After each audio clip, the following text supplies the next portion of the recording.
Dog Works Radio is sponsored by Alaska Dog Works. Check out their website at alaskadogworks.com. You can support this podcast on patreon.com/firstpawmedia. Welcome to Dog Works Radio. I'm Michelle Forto, and today we're talking about something that makes January one of my favorite months of the year.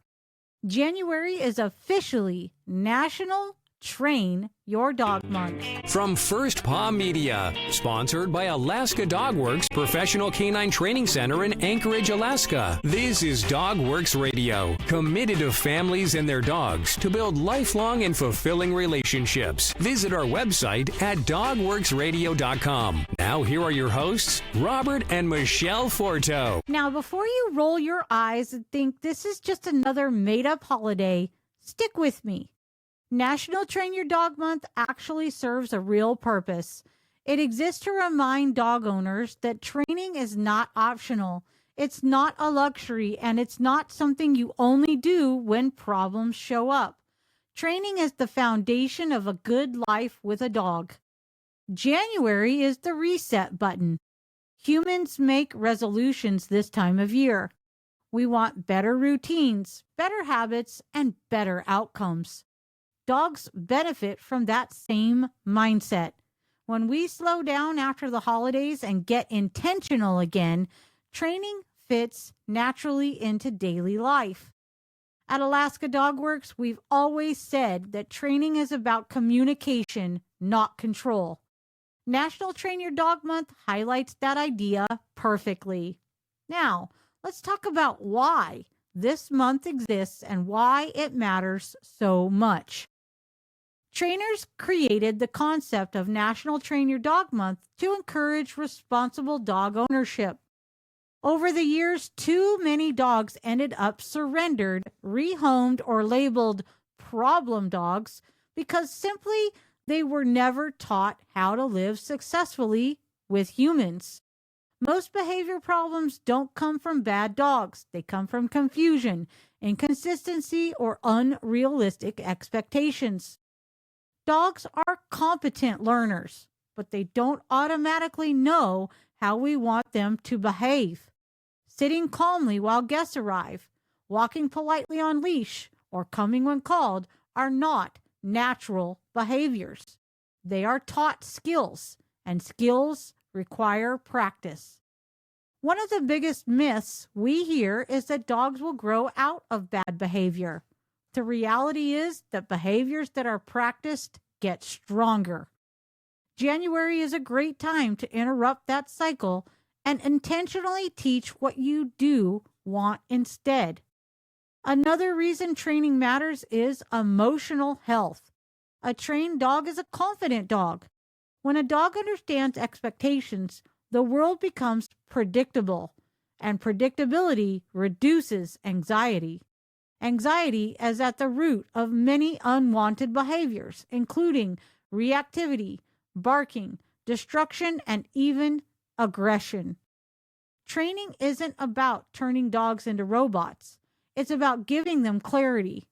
Now, let's talk honestly about what usually goes wrong with training. Most people don't fail because they don't love their dog enough. They fail because training feels overwhelming. They don't know where to start, they try to fix everything at once, or they rely on inconsistent information from the internet. One week they reward a behavior, the following week they ignore it. One family member allows jumping, another corrects it.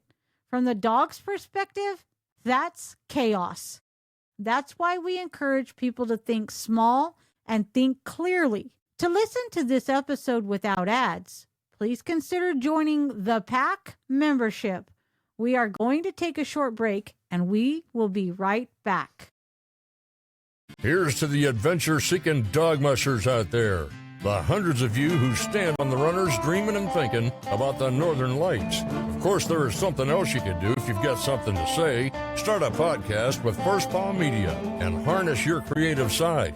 Maybe even earn enough money to tell yourself, hey, I'm not just a dog musher, I'm a rover, I'm a wanderer, I'm a voyager, I'm an explorer. Visit firstpaw.media. Mush on over today. If you're listening right now and wondering how to actually participate in National Train Your Dog Month, here's the mindset shift that makes the most significant difference. Training does not have to be long, complicated, or exhausting. In fact, shorter sessions are better. 5 to 10 minutes, 2 or 3 times a day is far more effective than a single long session once a week. Dogs learn through repetition and timing, not duration. January is a great time to pick one skill and commit to it. Just one. That could be sit with duration. It could be a reliable recall. It could be leash manners. It could be teaching your dog to settle on a mat instead of pacing the house. Once that skill improves, you build on it. Momentum matters. Another key concept we talk about a lot at DogWorks Radio is consistency. Consistency is what turns training into habit. Dogs thrive when the rules don't change based on mood, schedule, or convenience. That doesn't mean perfection. It means predictability. If sit means sit today, it should mean sit tomorrow. If jumping is not allowed on Monday, it shouldn't be allowed on Saturday just because you're tired. Dogs are incredible pattern detectors. They notice everything. National Train Your Dog Month is also a good time to check expectations. Training doesn't happen overnight. There is no magic command, collar, or technique that replaces time and practice. What training does give you is progress, and progress compounds. We also encourage people to remember that training is a relationship. It's a conversation. Every interaction you have with your dog teaches something, whether you realize it or not. If your dog pulls on leash and you keep walking, you just taught pulling works. If your dog barks and you immediately respond, you may have taught barking gets attention. Now, let's talk about when training feels stuck. If you've been working consistently and you're not seeing improvement, that doesn't mean you failed. It usually means you need another set of eyes. A professional trainer can identify timing issues, reinforcement mistakes, or environmental factors that aren't obvious to owners. That's especially true for fear, reactivity, or aggression cases. Those behaviors should never be ignored or handled casually. Getting help early can prevent long-term problems and improve quality of life for everyone involved. National Train Your Dog Month is a great reminder that asking for help is part of being a responsible dog owner. Before we wrap up, I want to challenge you with something simple. Pick one training goal for January, just one. Write it down, make it specific, not better behavior, but something measurable, like my dog will sit calmly when guests enter, or my dog will walk without pulling for one block. Then commit to working on it a few times every day for just a few minutes. That small investment pays off for years. Training strengthens trust. It builds confidence, and it creates dogs that can go more places, do more things, and live fuller lives alongside their humans. That's what National Train Your Dog Month is really about.